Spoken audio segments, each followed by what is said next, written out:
Memorial Day weekend is the opportunity to pause to consider the privilege and our loyalty of life in America, of citizenship in America.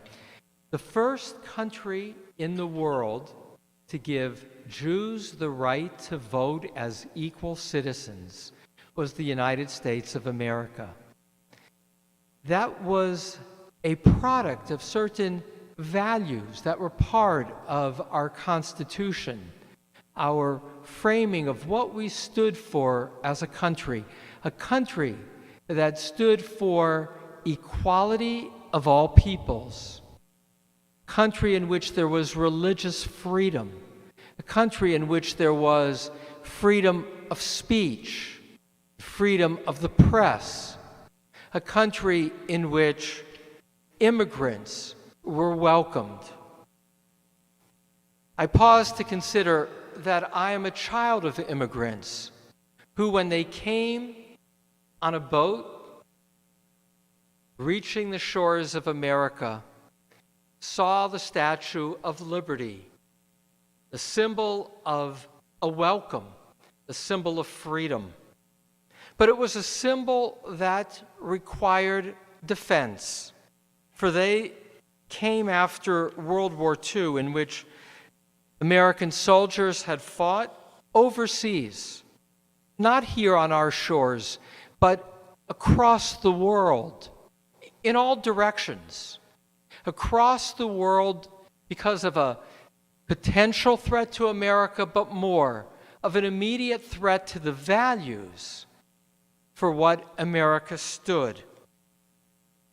Memorial Day is remarkably recent as a federal holiday, 1971, when it became a national weekend with a law that passed in 1968 but only got implemented in 1971. So a little bit about the history, which I researched today out of curiosity as to what it is that we're celebrating.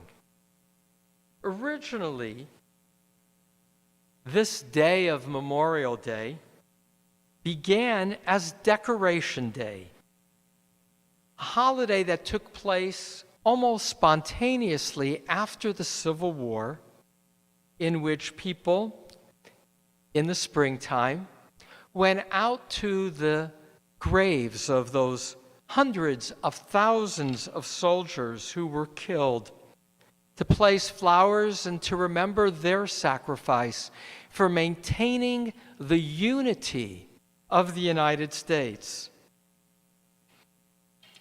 Soon after the Civil War, General James Garfield spoke at Arlington National Cemetery on a Decoration Day. 5,000 people gathered to decorate 20,000 graves.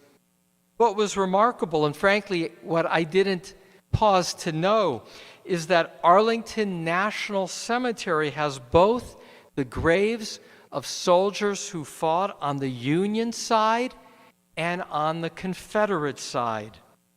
And so when General Garfield, later to be President Garfield, laid those flowers, he and those who gathered there did so to say that we are a united country. No matter even bloodshed that divided us, we must come together. Though that didn't take place for a long time.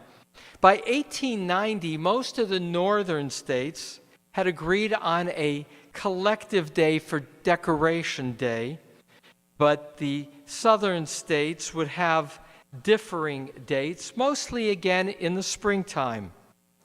That changed only in the aftermath of World War I, where rather than just honoring soldiers who had died in the Confederacy, after World War I, there was a sense that there needed to be greater unity of the soldiers we honored for all our wars, particularly that great war, World War I, in which 8.5 million soldiers died, more than in any recorded war before the Great War.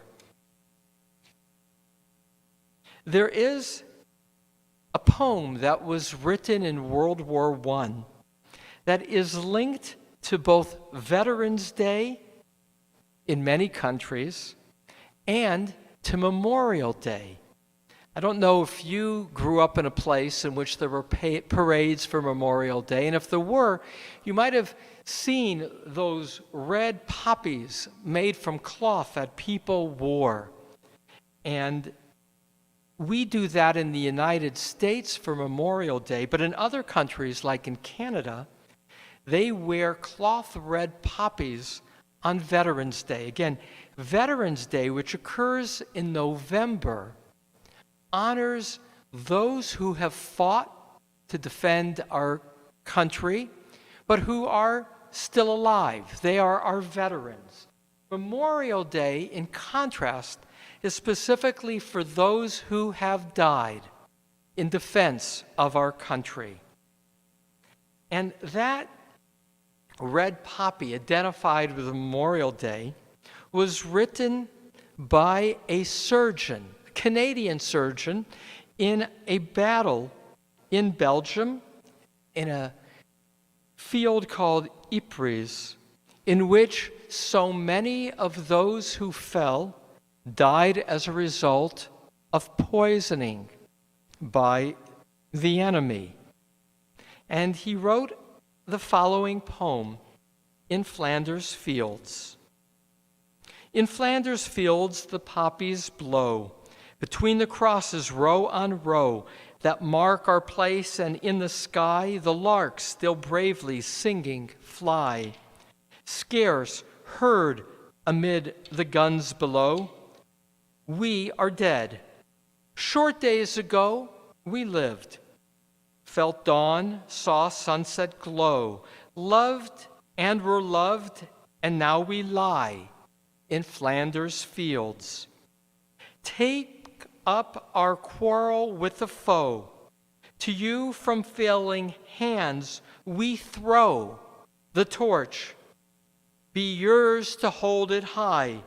If ye break faith with us who die, we shall not sleep, though poppies grow in Flanders fields.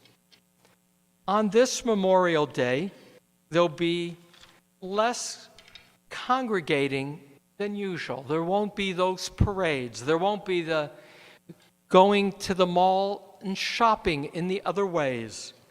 And so, all the more on this Memorial Day, we have paused to reflect on the words of Adlai Stevenson.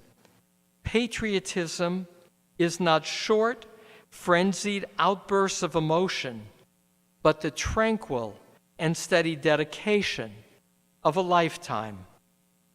We are called on this Memorial Day to honor those who fell in battles across the history of our great nation, to remember them with gratitude, but more, to recall what they fought for.